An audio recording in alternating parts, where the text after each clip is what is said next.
What's going on, everyone? So today's episode of the Blue Collar DM is going to be all about barbarians. Just a general class overview for some new players who are not used to the class, just to kind of give you a good flavor of what the barbarian is going to be all about.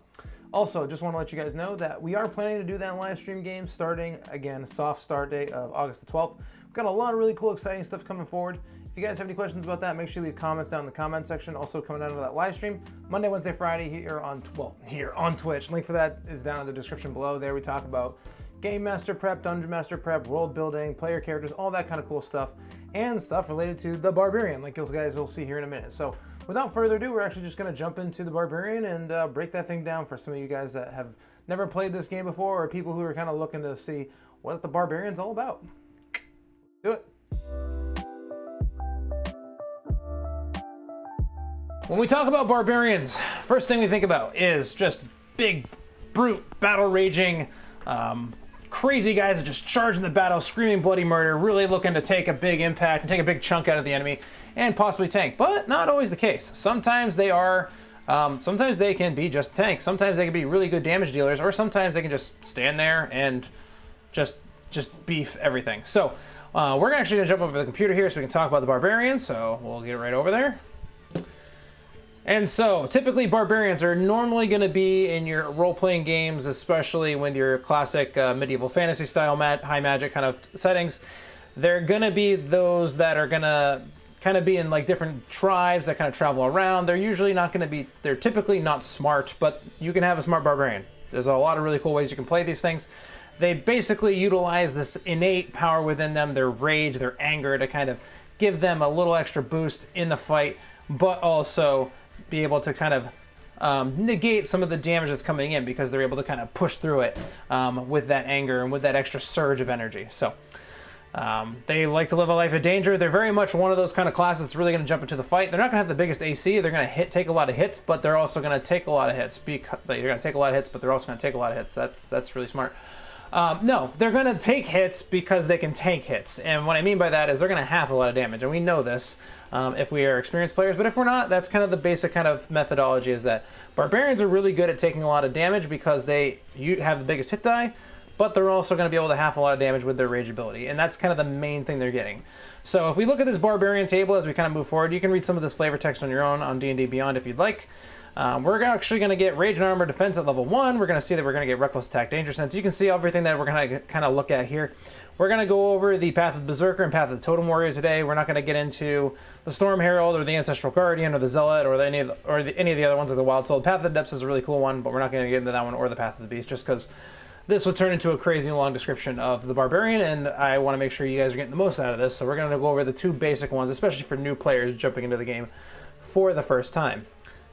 So, as we kind of continue down here, like we said, D12 hit die. Biggest hit die you can have as a player in Dungeons & Dragons, meaning that you're going to probably have the most HP in the party. And your proficiencies are basically going to be simple light armor, medium armor, and shields. Those are basically kind of, think of your almost like your leathers and stuff, light stuff like that. Although in a lot of cases, you're not going to want to actually wear armor, and we'll talk about why here in a second. You're going to be proficient in all weapons, pretty much, except for the ones that aren't given to you if they have specific racial or class requirements or anything like that. No tool proficiencies. Strength and con saves are going to be the ones that we're good at, which makes a lot of sense. We're big, strong, brute barbarians who can take a lot of hits, are really resilient in battle. Makes a lot of sense from that standpoint. And then for our skills, we're going to get animal handling, athletics, intimidation, nature, perception, or survival that we get to choose two from. Makes a lot of sense based on usual backgrounds of being brought up in living outside in nature and in environment and stuff like that, as opposed to like necessarily in like a urban setting, for example. Equipment, you can see what we get here: great axes or martial weapons. You can see all that kind of stuff. But rage is the biggest thing for a barbarian, especially at level 1. But it's kind of the overall theming of what a barbarian really is and what makes a barbarian a barbarian. Rage is the one resource that it has that's really the thing that they're going to be known for, and they're going to utilize a lot. So when in battle, if you use Rage as a bonus action on your turn, you will get the following benefits, provided you're not wearing heavy armor, which we probably won't because we're not proficient in it. But if we're not wearing heavy armor, we're going to have advantage on strength checks and strength saving throws. When we make a melee weapon attack using strength, specifically using strength, so keep that in mind, we're going to get a bonus to the damage roll that increases as we gain levels in Barbarian, shown as the rage damage in the column of the Barbarian table, which we can see right here. Rage damage. And then this is the number of rages you get per the level, as you can see there as we progress. And you're going to have resistance to bludgeoning, piercing, and slashing damage. So, like we said, you're going to be able to tank a lot of hits from a lot of normal mundane creatures and weapons.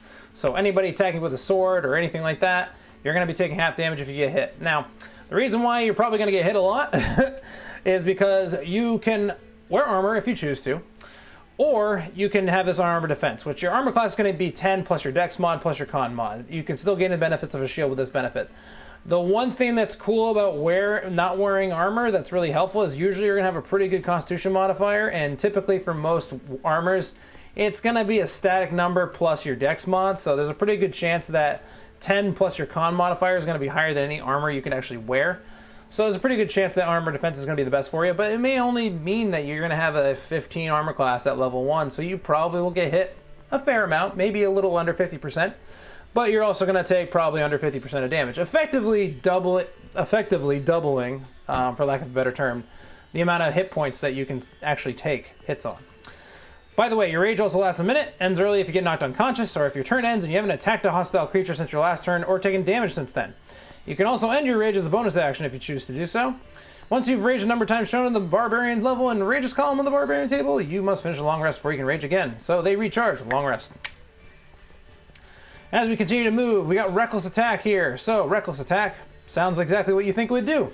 You can attack recklessly, basically giving you advantage on your next attack. However, all of your enemies are going to have advantage on their attacks against you until your next turn. Danger Sense, we're going to be able to have a good sense of things around us. We'll have advantage on dexterity saving throws against things that we can see, like traps or spells. Can't be deafened, blinded, or incapacitated. We can't be these three things in order to be able to get this ability. Excuse me. Primal Path. So this is what we're going to talk about, the Path of Berserker and the Path of the Totem Warrior. If you really want to maximize your damage, Path of Berserker is probably going to be the one you want to go with if you're only using a player's handbook Barbarian class. Sorry if I just blew you guys up there on the microphone. The one that you want to utilize if you want to tank a lot of damage, however, is going to be the Totem Warrior, and we'll talk about that why. But the Totem Warrior also has a lot of other flexibility as well, and we'll get into that here in a second. ASIs, exactly when you think they would be, 4, 8, 12, 16, 19, especially if you're an experienced player in D&D. If you're not, this is pretty typical. You're going to be able to pick an ability score increase of 2, or split them with, so 1 for 2 ability scores, or you can spend both points on 1 ability score. Or you can actually use a feat if you choose to use optional feat rules in your games. Talk to your DM if you want to do that. Extra attack, level 5, you can attack twice when you use the attack action. Pretty simple. Fast movement, level 5, you're going to increase your speed by 10 feet when you're not wearing heavy armor. So see how we really don't want to wear armor, because a lot of our abilities are going to be utilized not wearing heavy armor specifically, but in a lot of circumstances, your dex and your con is going to give you a better armor class than wearing any armor types that you could actually wear. Feral Instinct, level 7. Your instincts are good. Basically, if you're surprised at the beginning of combat, and so for Feral Instinct at level 7, you're going to get advantage on initiative rolls. If you are surprised at the beginning of combat and aren't incapacitated, you can act normally in your first turn, but only if you enter a rage before doing anything else on that turn. So some very specific stipulations here with Feral Instinct. Brutal Critical, you can add an extra damage, weapon damage die when you're doing extra damage for a critical hit with a melee attack. And this also increases at 13 and 17th level, which we'll see as we kind of continue to go on. Relentless Rage, if we drop to 0 hit points while raging, we don't die outright. We can make a DC 10 con save. If we succeed, we're going to go to 1 hit point instead. Each time, it's going to get a little bit harder as you move on, basically, is what this says. Brutal Critical again, we're going to get another damage die. Persistent Rage, rage is so fierce that it only ends early if you fall unconscious or if you choose to end it. So we're going to be able to rage and not lose it, which is going to be really good. And that makes a lot of sense, especially at level 15, because why would you ever lose rage if you were really honed on the battlefield and a really high-level character? Brutal Critical, jeez, I can speak really well tonight, is going to give you an extra damage die. So we're going to have 3 additional weapon damage dice in addition to the extra damage dice that we're going to get from doubling our damage dice in the beginning from a critical hit from a melee attack. Indomitable Might, if our total for a strength check is going to be less than our strength score, we can actually use that score in place of the total. So let's say if we have a strength score of 20, let's say if we roll a 20-sided die, we roll a 10, plus 5 is only 15. Well, it's a 20, because we said so. That's why it's 20. Pretty sweet. And then Primal Champion at level 20, your Strength and Con score is increased by 4. Maximum of those scores can now be 24. So now your Indomitable Might could be a 24 because your Strength score is a 24 if you've maxed it all the way out. So something to keep in mind there. If we look at our Primal Pass, that's basically base Barbarian, by the way. So when we look at our Primal Pass, let's go to Berserker. Berserker is going to be your damage dealing player's handbook path for the Barbarian. So at level 3, you're going to get Frenzied. It's going to allow you to actually take an extra attack utilizing your bonus action. So you can make one single melee attack with your bonus action, giving you the opportunity to attack 3 times, or excuse me, I think only 2 times here.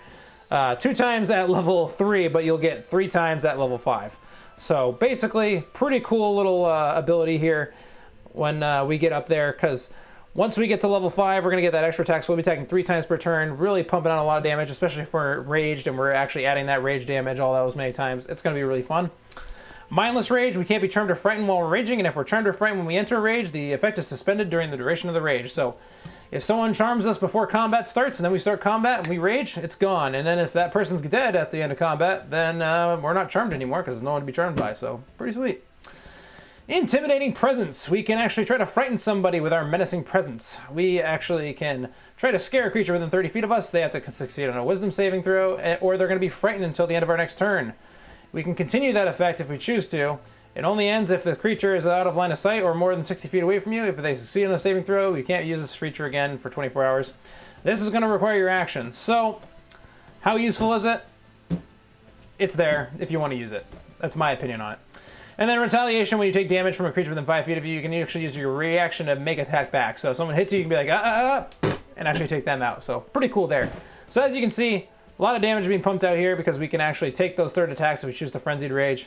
It is going to cause us to suffer a level of exhaustion when we use it, but if we sleep, wake back up again, it's going to be gone. So pretty cool there. If we jump into Totem Warrior, a little bit different. Got a little bit more choices here with a Totem Warrior. So we're going to get, when we first start with this path, we're actually going to get the ability to cast Beast Sense and Speak with Animals as spells, but only as rituals, as described in the spellcasting section of the Player's Handbook or in D&D Beyond here. At third level, we're also going to pick a Totem, and this Totem Spirit is going to allow us to take on a certain effect to impact us. So, a lot of people love to take Bear Totem, and the big reason why is because we have resistance to all damage except for psychic damage. That's huge. So every damage type in the game is going to be, we're going to be resistant to except for psychic damage, because psychic damage happens up here. It doesn't happen on your body, so it makes a lot of sense there. You don't have to take Bear at level 3 if you don't want to. It's a very common choice, though. That's the reason why a lot of people like to take Totem to be a big tank, because you're going to take half damage from almost everything, effectively doubling your hit points for everything except for psychic damage. So you can take Eagle if you choose to do so. If you're raging, other creatures will have disadvantage on opportunity attacks against you, and you can use the dash action as a bonus action on your turn. If you take Elk while you're raging and you aren't wearing heavy armor, your walking speed increases by 15 feet. So you can be really fast. Tiger, you can add an extra 10 feet to your long jump distance and 3 feet to your high jump distance. And then Wolf, you're going to have advantage on melee attack rolls against a creature within 5 feet of you that is hostile to you. The Spirit of the Wolf makes you a leader of hunters. So it's a really cool ability. I like Wolf. It's an interesting one because you and your friends are going to have advantage on melee attack rolls against any creature that's within 5 feet of you, and it is hostile to you. So pretty interesting ability there. So you're going to effectively give yourself advantage on most attack. I can't think of a reason unless you have disadvantage on an attack, canceling it out. And your friends are going to have advantage on those attacks as well, which is really cool. But you can also take any of these. They're all going to be effective. My favorites are Bear and Wolf for the reasons that I just explained. But it's up to you.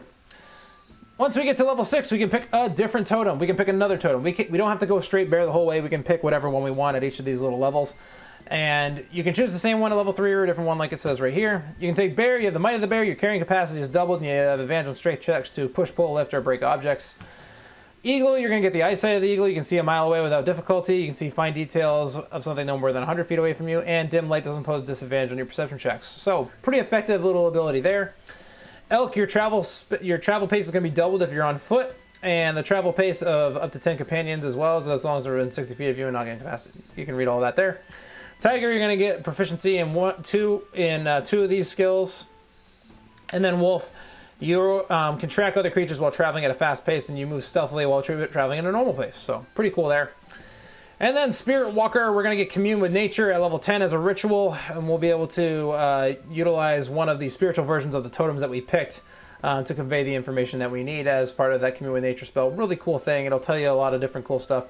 You can read about that right there, or you can actually check it out in the player's handbook as well for further information there.